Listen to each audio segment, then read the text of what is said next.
So they tell you can order anything, and they listen very carefully because everybody listens to every word that the president says. And I used to tell Barack, don't say you want something, because then we'll have like thousands of it, and then we're paying for it. So I know, it was a shock. If he said he liked some rare fish, he just happened to say, this is delicious.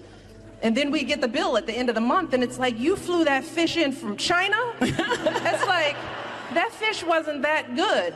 Listen, everybody... Like, don't say you like that fish. Yeah, a lot of people think, and this is also was sort of an interesting thing when people would say, the taxpayers are paying for that. And the truth is, yes, you don't pay rent, and you don't pay for staff, but everything, every dish, they would count the number of peanuts that you'd eat and charge it back. No. So you get a bill at the end of it. It's not aw, we live in a White House, y'all. In a normal life, your marriage is the core of everything. A happy marriage produces happy people and happy children. And I just don't think she spent a lot of time on that. I mean, she really dislikes her husband. Super obvious. I'm not just saying that to be catty. I think I'm trying to feel compassion for her, but her hostility toward the guy is like unbelievable. I know. I mean, because when you're thinking of victims of this awful world, you think of Michelle Obama and how terrible we've all been to her. This woman is a one-woman destitution derby.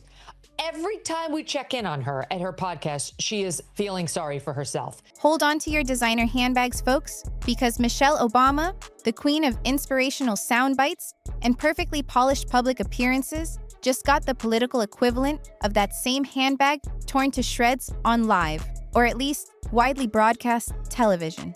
And who were the fearless commentators wielding the metaphorical scissors? None other than Tucker Carlson and Megyn Kelly, who, from their respective media thrones, tag-teamed to deliver a roast so searing, so unflinchingly brutal, it left Michelle's carefully constructed image looking less like a beacon of hope and more like a punchline with Secret Service clearance. If you thought Michelle Obama was untouchable, spoiler alert, she's not.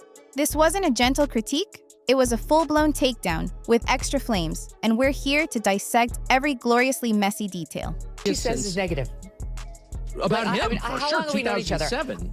I can't even think of one negative comment you've ever made about Susie. I almost never say negative things about Doug. It's not, she is criticizing Barack Obama or this country. She never has a positive word to say about anything. For years, Michelle Obama has cultivated an image of grace, a strength, and relatable struggle. She's the former First Lady who penned a best-selling memoir, Becoming, launched a podcast, and regularly dispenses wisdom on everything from marriage to finding your purpose. But according to Tucker Carlson and Megyn Kelly, there's a massive disconnect between this public persona and the reality of her hyper-privileged existence. As the transcript narrator frames it, she's become a one-woman destitution derby, constantly lamenting hardships from the sun-drenched balcony of her multi-million-dollar Martha's Vineyard estate. Every time we check in on her podcast, the narrative alleges she is feeling sorry for herself. And the latest example was when she went on this other guy's podcast, Jay Shetty. She goes and sits down with him, and he asks her, what are you afraid of? And she starts off by saying, well, my fears aren't for me. I think about the streets. My fears aren't for me. Well, in this current climate for me, it's, what's happening to immigrants. I mean, I travel in a 4-car motorcade. After all, I'm Michelle Obama. She actually says this. The latest example that apparently sent Tucker and Megyn into a frenzy of disbelief was Michelle's appearance on Jay Shetty's podcast. When asked what she's afraid of, Michelle began, well, it's not my fears aren't for me. For me, it's, what's happening to immigrants. A noble sentiment, perhaps, until you remember, as the commentators gleefully pointed out, she often travels in a 4-car motorcade. The optics are, to put it mildly, jarring. It's this perceived hypocrisy, this chasm between her pronouncements of struggle and her lived reality of extreme wealth and influence, that Tucker and Megyn seized upon with almost surgical precision. It's not that people don't appreciate her style or grace. It's just that watching her describe her life as a struggle hits a little different when she's saying it while probably planning her next exotic vacation. If this is oppression, her critics jeer. Most of America would gladly sign up for a double dose. Of course, leads me to Michelle Obama. You're back, and she's given us a whole new realm of comments. Glenn, we saved them just for you because she's still... I told your staff I only started watching this podcast religiously because of the times I've been on your show and you've talked about it by yourself or with me. So I'm very ready to talk Michelle Obama. Oh, good. She's still just as bitter as ever. There's such a great new spin of complaints here. Here's one from her most recent episode, which still on YouTube, she's got like 200,000 subscribers. It's really amazing that now she's been doing this for how many episodes? She's been literally on every podcast of the left wing promoting it. And that's still all she's managed to get. Tucker Carlson, never one to shy away from controversy, reportedly didn't even need a script. He just blinked in sheer disbelief when confronted with Michelle's latest musings. His reaction to her comments about people of color under attack was one of utter bewilderment. My first response is it feels so antique. So 2017, Tucker allegedly quipped, "It's like literally nobody cares? People of color under attack? No, they're not. They're coming here by the millions because this is the safest country for everybody, no matter what your color is." He essentially suggested Michelle is so out of touch with current realities, she might as well be expecting him to fax her his thoughts on this. Ouch. Tucker also couldn't resist pointing out that Michelle's entire vibe has shifted from the aspirational, when they go low, we go high mantra to something more akin to, when they go low, I sell another best-selling book and secure another 8-figure Netflix deal. And then she goes, and then you're like, why? What's going to happen to her girls if they're not recognizable? And she goes on a diatribe about the arrests that we're making of illegal immigrants.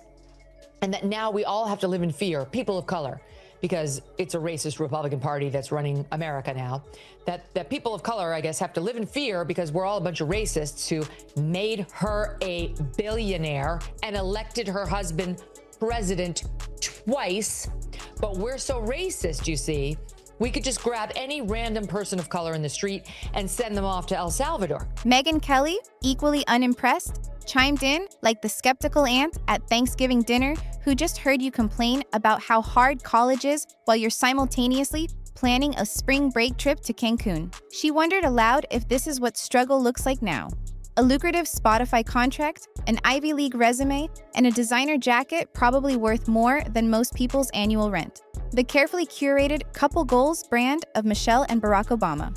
Megyn and Tucker see it as less a testament to enduring love and more of a masterclass in public relations, maintained by an army of publicists, stylists, and social media managers all dedicated to pretending they're just like us. And when Michelle says their marriage takes work, they're not wrong. It takes a real effort to maintain that many staff members, ensuring the brand stays pristine. My first response is it feels so antique.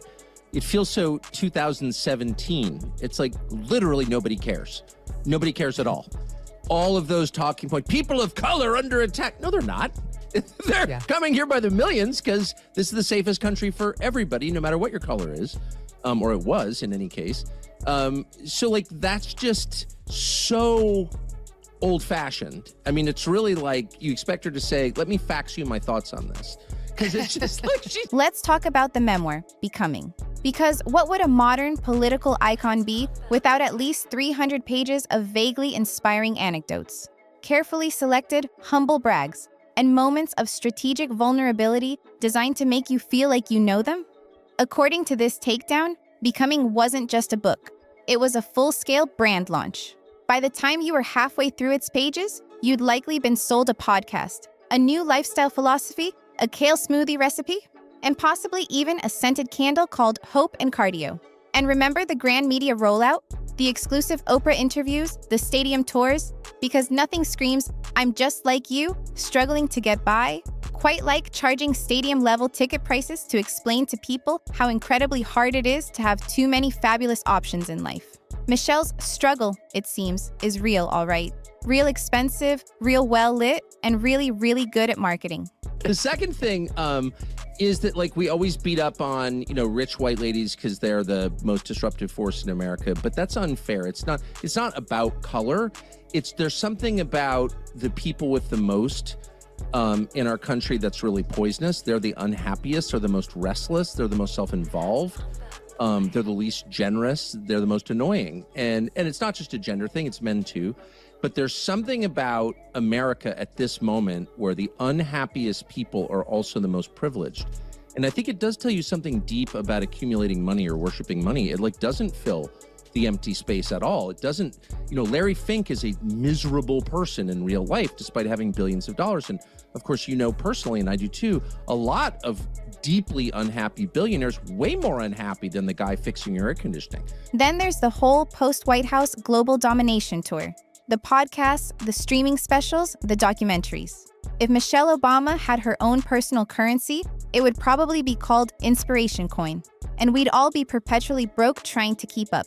Every time she drops a new initiative, a new project, a new way to share her journey, you can almost hear the collective sigh of a public who just wanted one first lady who didn't also desperately want to be the next Oprah Winfrey. She even went on a diatribe about the arrests of illegal immigrants, lamenting that now we all have to live in fear, people of color, because America is, in her view, a racist Republican Party-run country. This despite the fact, as critics point out, that the same racist country made her a billionaire and elected her husband president twice. The disconnect is, to say the least, staggering. It's not that people necessarily begrudge her success. It's the perpetual, almost relentless effort to paint it all as some kind of arduous uphill battle, when, from the outside looking in, it looks more like a remarkably smooth escalator ride, gliding effortlessly past the private schools, the elite universities, the publisher bidding wars, and the endless lucrative speaking gigs. That's not a struggle. That's a meticulously planned subscription to success, with monthly bonuses of public adoration.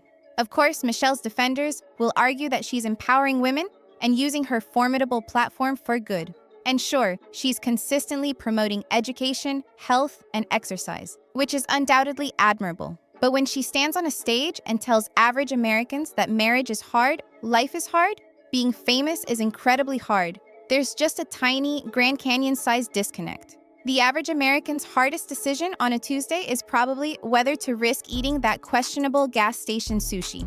Michelle's hardest decision is likely whether to film her next inspirational documentary in the rolling hills of Tuscany or the sun-drenched beaches of Hawaii.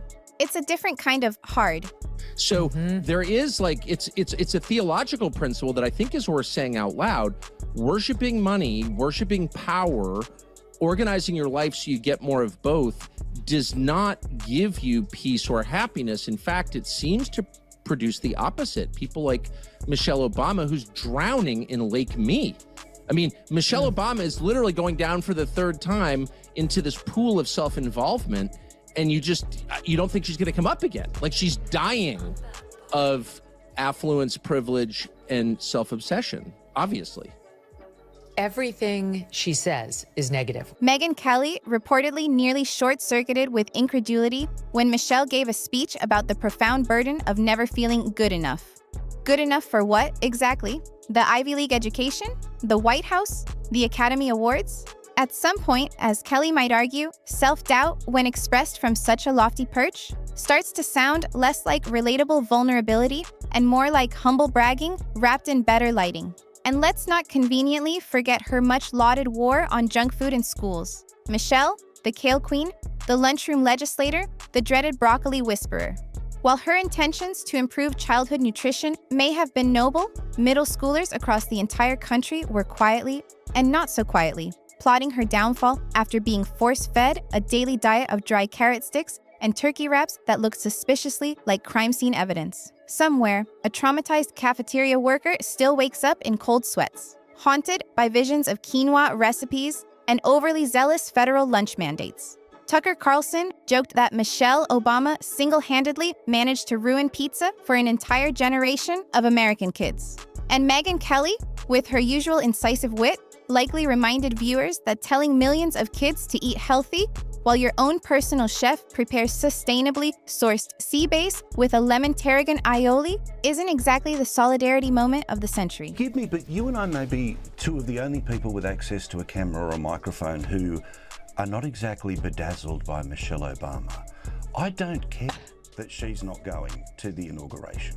I don't care whether she is or isn't in the same house as her husband. I don't care what she says in advocacy of a candidate one way or the other. I've never got the Michelle Obama thing. Does anyone care that she's not going to be there when all eyes are on Trump and his wife? I kind of like it. I'm not gonna lie. I'm a little beyond not caring. I'm like, good. Don't come. Stay away. You know, seriously, you're out there, you know, endorsing that he's a misogynist, Hitler-esque type. Because stay home. No one wants to see you. You're right. We shouldn't come.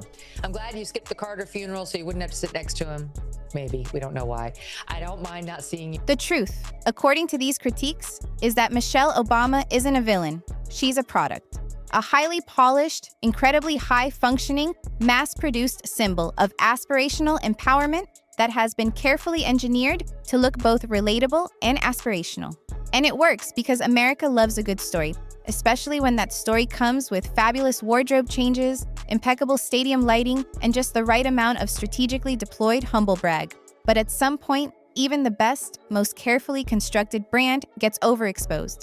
And when every message is perfectly rehearsed, every hardship is softly lit for maximum emotional impact, and every perceived setback somehow leads to another lucrative product line. It stops feeling genuinely inspiring and starts feeling more like a daytime soap opera with significantly better calligraphy. So when Tucker Carlson and Megyn Kelly took aim, they weren't just poking fun at Michelle Obama. They were roasting the whole manufactured multi-million-dollar machinery behind her.